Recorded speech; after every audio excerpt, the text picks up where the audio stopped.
bendiga. Un saludo cordial a la Iglesia Cristiana y Círculo de Cristo del barrio Juan Domingo. En estos momentos nos proponemos traer un resumen corto de la clase dominical de hoy, día 20 de diciembre de 2020. La clase de hoy lleva por título Un nacimiento único. Este título lo que nos indica es el único milagro que el Señor ha hecho. Ni antes ni después se había dado un milagro como este de haber nacido un Dios que se transforma en ser humano para dar salvación al mundo. Único en su clase, como se dice normalmente. Ese es el milagro más trascendental que ha tenido el mundo, dando a un Dios todopoderoso que deja su trono de gloria, su esplendor, para nacer en un humilde pesebre en Belén.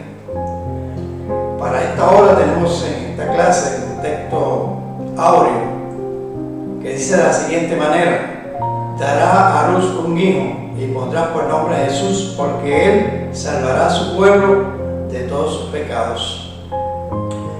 Esta porción bíblica se encuentra en Mateo capítulo 1, versículo 21, donde el evangelista Mateo da a entender que se cumple lo que ya los profetas habían notificado muchos antes, de que habría de hacer un Salvador, que es Cristo el Señor, porque Él salvará a su pueblo de su pecado. No solamente al pueblo de Israel, sino al mundo entero. Pablo, hablando sobre este tema, dice de la siguiente manera: Dios fue manifestado en carne, justificado en el Espíritu. Quiere decir que Dios fue totalmente humanizado para poder entender y comprender y entrar en comunión con un mundo que andaba sin Dios, sin fe, sin esperanza. En el libro de Isaías, cuando hablamos de este tema del nacimiento del niño Dios, nos dice que un niño nos es nacido, hijo nos es dado. Un niño, porque fue un niño que nació en el pesebre, pero también un hijo porque es hijo del Dios omnipotente. Lucas lo describe, hijo del Altísimo, en Lucas 1:32. Quiere decir que dará a luz un hijo y pondrá por nombre Jesús, porque él salvará a su pueblo de su pecado. Así lo había determinado Dios a través de los profetas, y así también lo ratifica Lucas en su libro, igualmente Pablo, a través del 2 de Timoteo 3:16. El objetivo de esta clase tiene dos objetivos principales. Primero, examinar el verdadero significado de la celebración de la Navidad. En estos días que estamos viviendo, muchas veces se nos dice que no hay Navidad, o que la Navidad es distinto, debido a las situaciones que hemos presentado en este año en nuestro país, en el mundo, la pandemia, los terremotos y todas estas dificultades que han traído por consecuencia que haya un desánimo en el pueblo. Pero para nosotros, el pueblo de Dios, la Navidad es Cristo en el corazón. Por lo tanto, para nosotros hay Navidad todo el tiempo, porque una vez que nace el Señor en el corazón de alguna vida, de alguna persona que no conoce al Señor, hay un nacimiento nuevo y es único en su clase. Por lo tanto, para nosotros, la Navidad no es regalo, no es orgía, no es fiesta. Aunque, claro está, dentro de esta fiesta se manifiesta todo esto, nosotros sabemos que aunque esté la ausencia de todo esto, Jesucristo va a estar siempre permanente en nuestros corazones. Y el segundo objetivo de la clase es comprender la encarnación de Dios en Jesucristo. Lo que quiere decir que si Dios se encarnó en Jesucristo, nosotros tenemos que procurar que encarnarnos como individuos, como iglesia, a la sociedad en que vivimos, para de esa manera extenderle la mano en amor en medio de sus crisis, en medio de sus dolencias, en medio de sus situaciones difíciles. Por lo tanto, comprender que la encarnación de Dios es Jesucristo para nuestra salvación implica encarnarnos como iglesia y como individuo en la sociedad en que vivimos y responder a sus necesidades y dolores en solidaridad y en amor. Por lo tanto, nosotros tenemos que entender que el nacimiento de Dios como niño y como hombre, lo que significa es que Dios viene a nacer en medio del mundo para que nosotros demos testimonio también en el mundo de que Él vive en nosotros. Hay un vocabulario que tenemos que considerar en la clase de hoy, de tres personajes que son los protagonistas de esta clase. En primer lugar tenemos a María. María es el nombre de la Madre de Jesús, el equivalente al nombre de Miriam, la hermana de Moisés.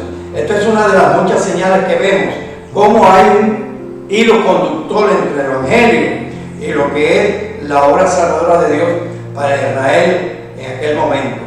En segundo lugar tenemos el nombre de Manuel, que quiere decir Dios con nosotros, que quiere decir que una vez Dios nace en el pesebre, viene a ser permanente en nuestra vida, una vez le aceptamos como único y exclusivo Salvador.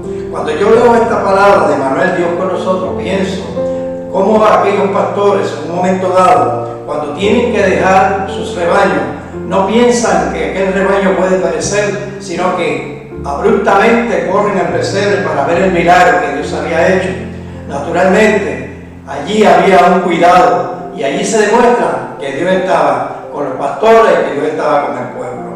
Y en otro lugar tenemos a Jesús como tercer personaje de esta clase, y es el nombre de Jesús, que lo que quiere decir es Jesús es la forma griega de Josué, que significa Dios salva. Es decir, que para nosotros la salvación viene a través de Jesucristo.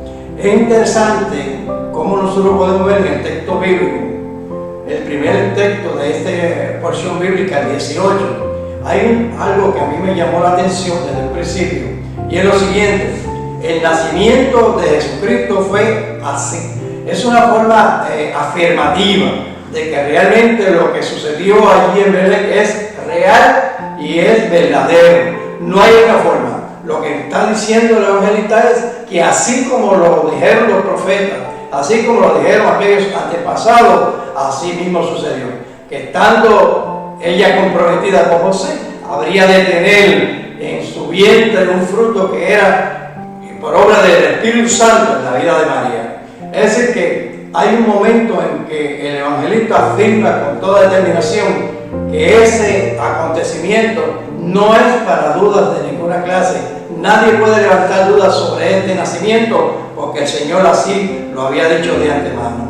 Claro, esto crea una situación familiar dentro de la vida de José y de María porque estaban comprometidos, pero la revelación de Dios a María había de concebir de parte del Espíritu Santo esta criatura, aunque José desconocía totalmente aquel suceso.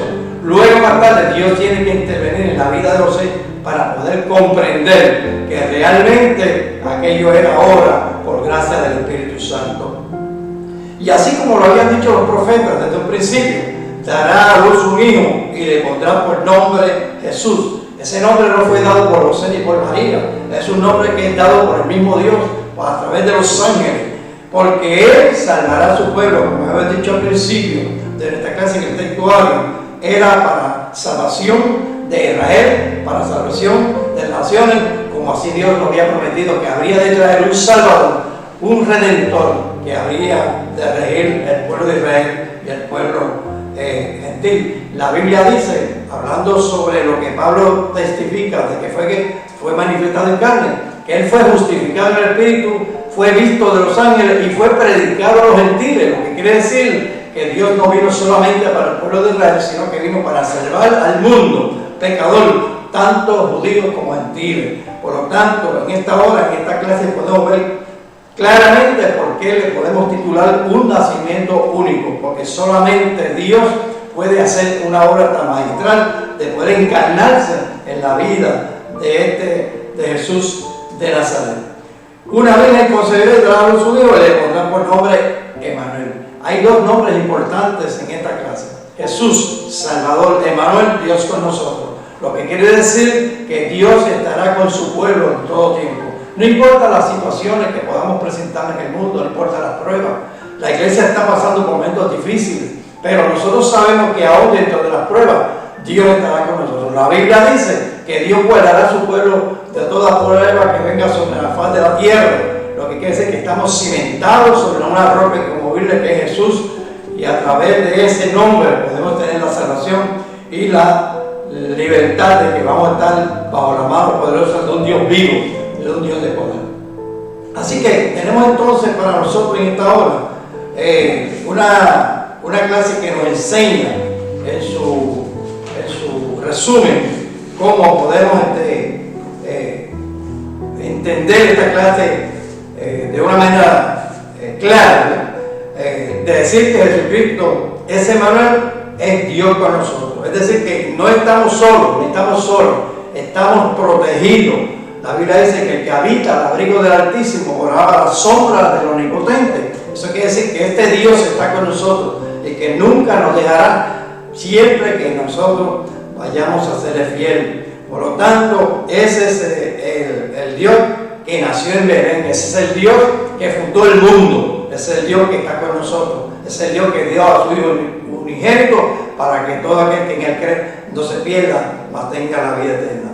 Es decir, Jesucristo, Emmanuel, quiere decir también que a nuestro Dios le servimos no solo en el templo, sino que nos abrimos al servicio, no solamente dentro de las cuatro paredes de un templo, sino que tenemos la oportunidad de poder llevar esta palabra a distintos lugares a través de nuestros testimonios y a través de esa experiencia única que Dios nos da a través del Evangelio de Jesucristo. La Biblia dice que la exposición de la palabra hace entender a los simples. Por lo tanto, en esta hora, esta palabra está firme porque Jesucristo está con nosotros y Dios está con nosotros.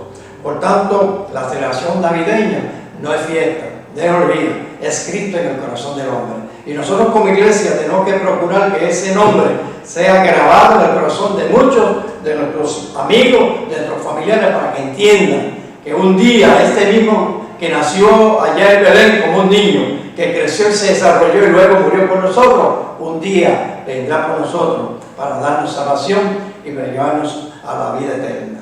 Dios te bendiga y Dios te guarde.